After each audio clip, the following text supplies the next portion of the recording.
Hello students, welcome to the maths classroom. My name is Final Patel, lecturer in mathematics with PMP Polytechnic.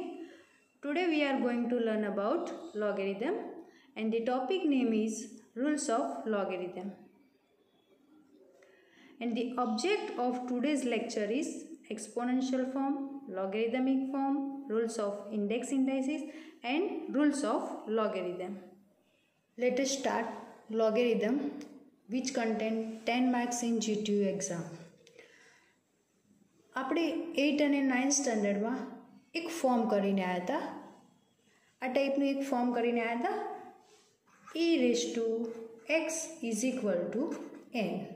e raised to x is equal to n. એમાં આપણે a ને base કહેતા,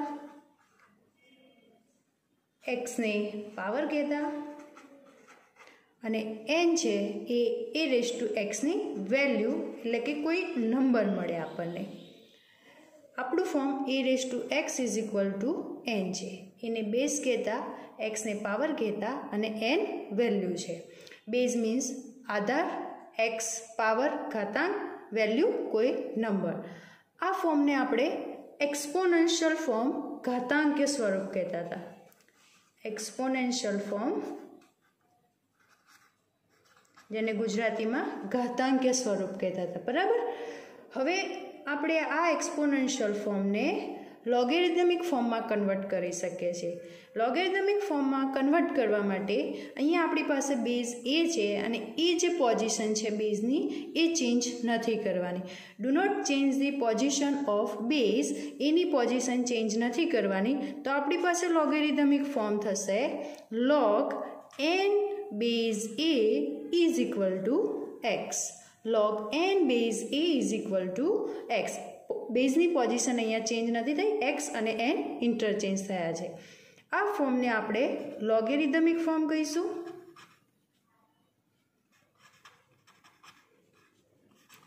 લઘુગુણકીય સ્વરૂપ.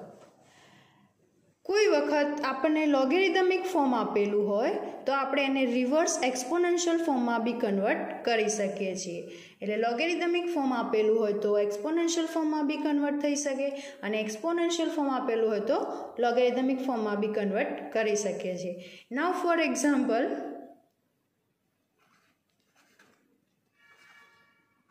2 raised to 3 is equal to 8. First આપણને exponential form આપ્યું છે, ઘાતાંકીય સ્વરૂપ આપેલું છે.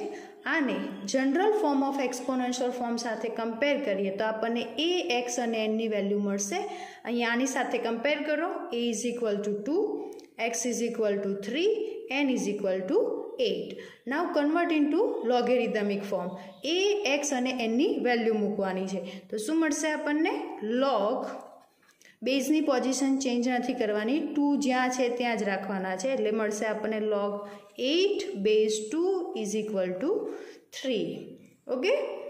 નાઉ take logarithmic form. Reverse log 81 base 3 is equal to 4. અહીંયા લોગેરિધમિક ફોર્મ લીધું છે, log 81 base 3 is equal to 4. આ લોગેરિધમિક ફોર્મ છે. આને પહેલાં જનરલ ફોર્મ ઓફ લોગેરિધમિક ફોર્મ એની સાથે કમ્પેર કરીએ. અહીંયાથી a, n અને x મળશે. દેન કન્વર્ટ ઇન્ટુ એક્સપોનેન્શિયલ ફોર્મ. અહીંયા a છે 3, n છે 81, x છે 4. Now convert into exponential form. 3 raised to 4 is equal to 81. થઈ ગયું એક્સપોનેન્શિયલ ફોર્મમાં કન્વર્ટ. ઘાતાંકીય સ્વરૂપ આપણને ઘાતાંકીય સ્વરૂપ આપ્યું હતું. ફર્સ્ટ લોગેરિધમિક ફોર્મ લઘુગુણકીય સ્વરૂપમાં કન્વર્ટ કર્યું એન્ડ વાઇઝ વર્ઝા. સેકન્ડ એક્ઝામ્પલમાં આપણને લોગેરિધમિક ફોર્મ આપ્યું હતું, એને એક્સપોનેન્શિયલ ફોર્મમાં કન્વર્ટ કર્યું. નાઉ નેક્સ્ટ આપણે 8 અને 9 સ્ટાન્ડર્ડમાં ઇન્ડેક્સ ઇન્ડાઇસિસ રૂલ એટલે કે ઘાત અને ઘાતાંકના નિયમો એ આપણે કરીને આવ્યા છીએ. Just quickly revise it. આપણી પાસે રૂલ હતું first rule, multiplication rule for index indices. અહીંયા હું ફોર્મ લખું છું a raised to m into a raised to n.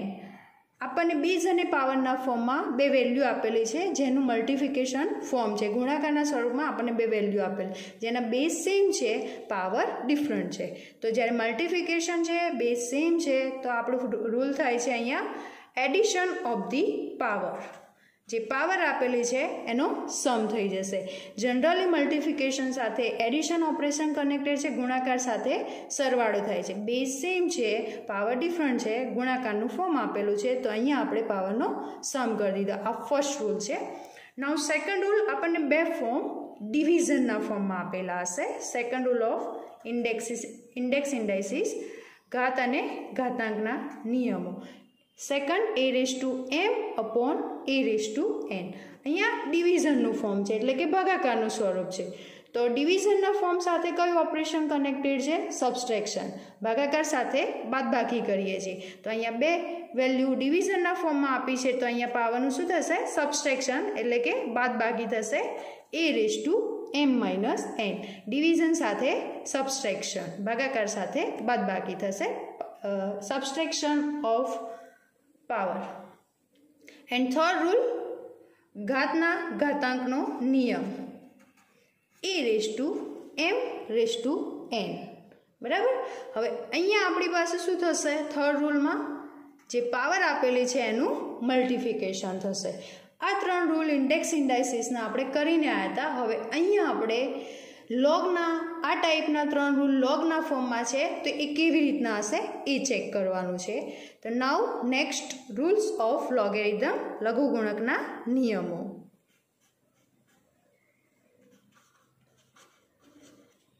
Rules of logarithm.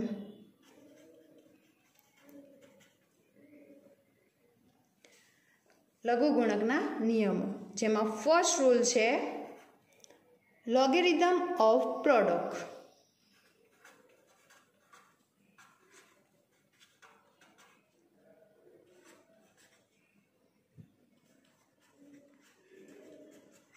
Product means multiplication, ગુણાકાર. ફર્સ્ટ રૂલ મલ્ટિફિકેશન માટેનો છે, જેમાં આપણને બે વેલ્યુ લોગના ફોર્મમાં આપેલી છે. આ રીતે આપેલી હશે, log x base a plus log y base a. આ રીતે બે વેલ્યુ આપેલી હશે લોગના ફોર્મમાં, અને એડિશન આપેલું છે વચ્ચે. તો એડિશન હોય તો આપણી પાસે કયું ઓપરેશન આવશે? મલ્ટિફિકેશન. મલ્ટિફિકેશન હોય તો એડિશન સાથે કનેક્ટેડ છે. તો અહીંયા આપણો રૂલ થશે log, જે વેલ્યુ x અને y છે એનું મલ્ટિફિકેશન થઈ જશે, એટલે કે log x into y base a. અને આ રૂલમાં બેઝ સેમ હોવો જરૂરી છે. log x base a plus log y base a is equal to log xy base a. કોઈ વખત આપણને log x into y base a આપેલું હોય તો રિવર્સ બી રૂલ એપ્લાય થઈ શકે છે. Now for example, log 3 base 10 plus log 4 base 10. આપણને બે લોગની વેલ્યુ આપેલી છે અને બી એડિશનના ફોર્મમાં આપેલી છે. પરફેક્ટ આ ટાઈપનું ફોર્મ છે આપણી પાસે. મલ્ટિફિકેશન કરીએ, log 3 ઇન્ટુ 4 બેઝ 10. થઈ ગયો multiplication rule apply, product rule apply થઈ ગયો. નાવ રિવર્સ, log, સપોઝ આપણને આપ્યું છે log 24 બેઝ 10.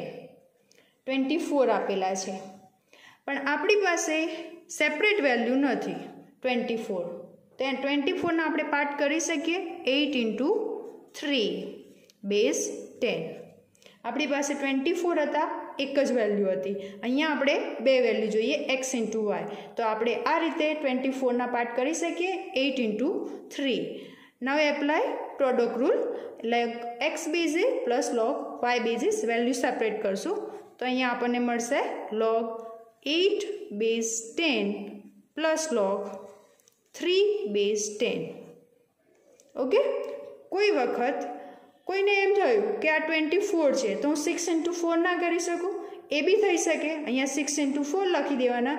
સેમ આ જ રીતે રૂલ એપ્લાય કરવાનો, log 6 base 10 plus log 4 base 10 થશે. કોઈને આપણો એક્ઝામ્પલ જે રીતે આપેલો હોય એ રીતે આપણે પાર્ટ કરવા પડશે. ઓકે. નાઉ સેકન્ડ રૂલ આપણો ઇન્ડેક્સ ઇન્ડાઇસીસનો ડિવિઝન રૂલ હતો, કે આ ટાઈપનો છે, a⁻m upon a⁻n is equal to a⁻m - n. આ આપણો સેકન્ડ રૂલ છે. તો now second rule of logarithm of quotient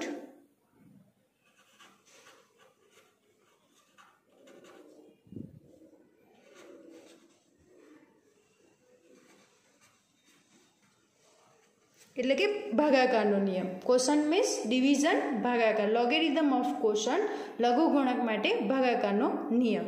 અહીંયા આપણને ફોર્મ આપેલું હશે log x base a minus log y base a. Base same આપેલા હોવા જોઈએ, મિડલમાં માઇનસ આપેલું છે, સબસ્ટ્રેક્શન આપેલું છે. તો અહીંયા ડિવિઝન સાથે સબસ્ટ્રેક્શન કનેક્ટેડ છે, તો અહીંયા આપણી પાસે થશે log x upon y base a. Okay, અહીંયા log x base a minus log y base a is equal to log x upon y base a. આ થઈ ગયો આપણો quotient rule. Now for example અહીંયા આપણને આપેલું છે log 5 base 10 minus log 3 base 10. Base same છે, મિડલમાં માઇનસ છે, તો આપણે ક્વોશન્ટ રૂલ એપ્લાય કરી શકીએ. વેલ્યુ છે એ ડિવિઝનના ફોર્મમાં આવી જશે, એટલે કે log 5/3 બેઝ 10 થઈ જશે આ રીતે. અને કોઈ વખત આપણે રિવર્સ રૂલ બી એપ્લાય કરવો પડે. આપણને ડિવિઝનના ફોર્મમાં બે વેલ્યુ આપેલી હોય તો આપણે સેપરેટ ફોર્મ સબસ્ટ્રેક્શનમાં બી લાવવું પડે. તો એની માટે એક્ઝામ્પલ લઈએ આપણે log 4/5 બેઝ 10. ડિવિઝનમાં આપણને બે વેલ્યુ આપી છે 4/5. નાવ સેપરેટ કરીએ આને તો મળશે log 4 base 10 minus log 5 base 10. આ થઈ ગયો આપણો ક્વોશન્ટ રૂલ. ડિવિઝન સાથે સબસ્ટ્રેક્શન થશે, અને જો સબસ્ટ્રેક્શન સેપરેટ આપ્યું હોય તો ડિવિઝનના ફોર્મમાં લઈ દેવાનું. ઓકે, એના પછી આપણી પાસે થર્ડ રૂલ ઓફ ઇન્ડેક્સ ઇન્ડાઇસિસ. આ આપણે જોયો a⁴m⁴n is equal to multiplication of the power a into m. તો આપણી પાસે અહીંયા third rule logarithm of power.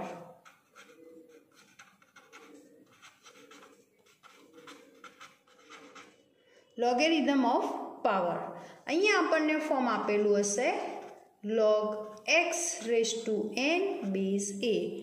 Power રૂલમાં આપણે લોગનું ફોર્મ હશે base, value and power. Power બી આપેલી હોવી જોઈએ, ત્યારે જ આપણે પાવર રૂલ એપ્લાય કરી શકીએ. અને આ જે પાવર આપેલી હશે એ પાવર રૂલમાં આવી જશે લોગની આગળ, એટલે n into log x base a. કોઈ વખત આપણે આ રૂલ રિવર્સ બી એપ્લાય કરવો પડે. આપણને આ ફોર્મ આપેલું હોય n into log x base a, તો આ n જે આપેલો છે એને પાવરમાં લઈ લેવાનું. રિવર્સ રૂલ એપ્લાય કરવાનો, n પાવરમાં લઈ લેવાનું. નાઉ ફોર એક્ઝામ્પલ log 5⁻² બેઝ 10. આપણને ફોર્મ આપ્યું છે પરફેક્ટ આના જેવું, ચેક કરી લો. a is equal two 10, x is equal two 5, n is equal two 2. અહીંયા આપણી પાસે પાવર છે 2. આ જે પાવર છે એ આવી જશે લોગની આગળ when we apply power rule. 2 into log 5 base 10. Okay, હવે આપણે રિવર્સ એક્ઝામ્પલ જોઈએ. કોઈ વખત આપણને આપેલું છે 3 ઇન્ટુ log 4 બેઝ 10. એટલે કે આ ફોર્મ આપેલું છે n into log x base a. Here n is equal two 3. તો અહીંયા આપણો પાવર રૂલ છે રિવર્સ એપ્લાય થશે. આ જે 3 છે એ પાવરમાં આવી જશે. તો આપણને શું મળશે?